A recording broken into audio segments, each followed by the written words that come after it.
میں اور لوگوں کی بات نہیں کر رہا جو بھیک کو اپنا پیشہ بنا لیا.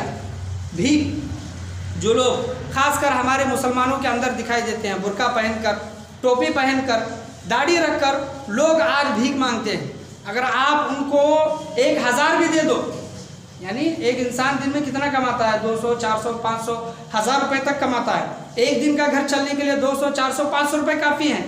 اگر آپ ان کو کیا 1000 بھی دے دو پھر بھی وہ بھیک مانگنا نہیں چھوڑیں گے. یعنی بھیک کو اپنا انہوں نے پیشہ بنا لیا. میں ان کی بات نہیں کر رہا, یہ غلط ہی ہے. اسلام میں اس کی سخت منائی ہے, یاد رکھیں. آپ صلی اللہ علیہ وسلم نے ارشاد فرمایا کبھی بھی نیچے کا ہاتھ اوپر کا ہاتھ نیچے کے ہاتھ سے بہت افضل ہے. اوپر کے ہاتھ سے مراد کیا, دینے والا, اور نیچے کے ہاتھ سے مراد کیا, لینے والا. لیکن کبھی کبھار ایک انسان کو ایسی آزمائش, ایسی مصیبت آتی ہے کہ لوگوں کے سامنے جا کر اس کو مانگنا پڑتا ہے, مجبوری میں ہاتھ پھیلانا پڑتا ہے, دست دراز کرنا پڑتا ہے. تو ایسوں کے متعلق میں بول رہا ہوں کہ غلط گمان, بدگمان, غلط سوچ نہ رکھیں.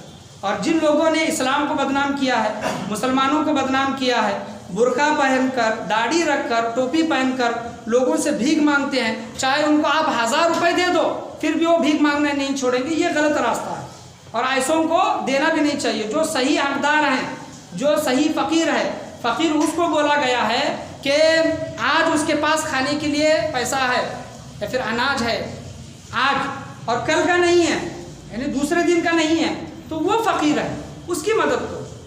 آج لوگوں کے پاس اگر بھیک مانگنے والوں کے پاس اگر دیکھیں گے تو ان کے پاس ہزاروں لاکھوں روپے ہوں گے, ان کے خود کے اچھے گھر ہوں گے, لیکن کیا کیا ہے انہوں نے, محنت نہیں کی.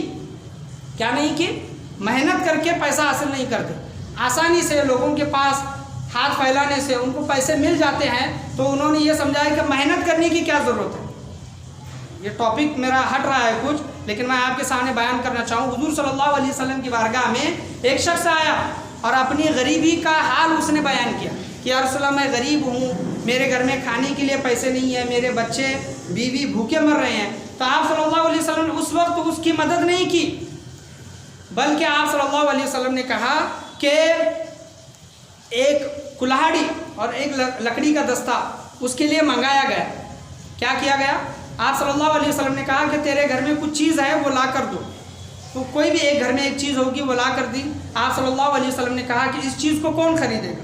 صحابہ کرام بیٹھے ہوئے تھے, صحابہ کرام نے اس چیز کو خریدا اور اس پیسے سے کلاہڑی کا دستہ اور کلاہڑی منگائی گئی. کیا کی گئی, کلاہڑی اور لکڑی, کلاہڑی کی لکڑی دستہ منگایا گیا, اور اس کو کلاہڑی کو دستہ آپ صلی اللہ علیہ وسلم نے خود لگایا, کلاہڑی لگا کر دی, اور اس شخص سے کہا کہ جا جنگل میں جا لکڑیاں کاٹ اور لکڑیاں لے کر آ, وہ لکڑیاں بیچ.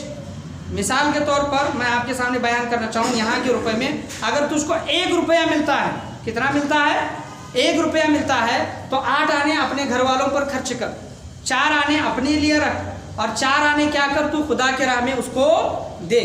وہ شخص گیا, صبح میں گیا اور شام میں لکڑیاں توڑ کر وہ آیا اور اس نے وہ لکڑیاں بیچی, تو اس کے پاس پیسے آئے, اور اس نے آدھا مال اپنے گھر والوں پر خرچ کیا, آدھے میں کا آدھا اپنے لیے رکھا ضرورت کے لیے, اور جو آدھے میں کا جو آدھا تھا وہ خدا کی راہ میں اس نے خرچ کیا.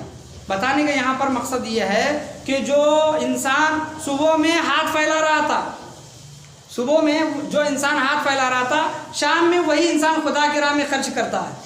بتانے کا حاصل کلام یہ ہے کہ حضور صلی اللہ علیہ وسلم محنت کرنے کی ترغیب دیتے ہیں, حلال روزی کمانے کی ترغیب دیتے ہیں, نصیحت کرتے ہیں, اور فرض چیزوں میں نماز, روزہ, حج, زکوٰۃ وغیرہ یہ تمام چیزوں کو اگر بازو رکھے, ان چیزوں کے بعد اگر سب سے بڑا کسی کا مقام و مرتبہ جو آتا ہے وہ حلال روزی کمانے کا آتا ہے. یاد رکھیں, حلال روزی اگر کوئی انسان کماتا ہے تو وہ بھی نیک عمل ہے, اس میں اپنے 12 گھنٹے 8 گھنٹے وہ صرف کرتا ہے, اپنے گھر والوں کے لیے کر رہا ہے, حلال روزی کے لیے کر رہا ہے, تو گویا اس نے عبادت کی, عبادت کا اس کو ثواب ملے.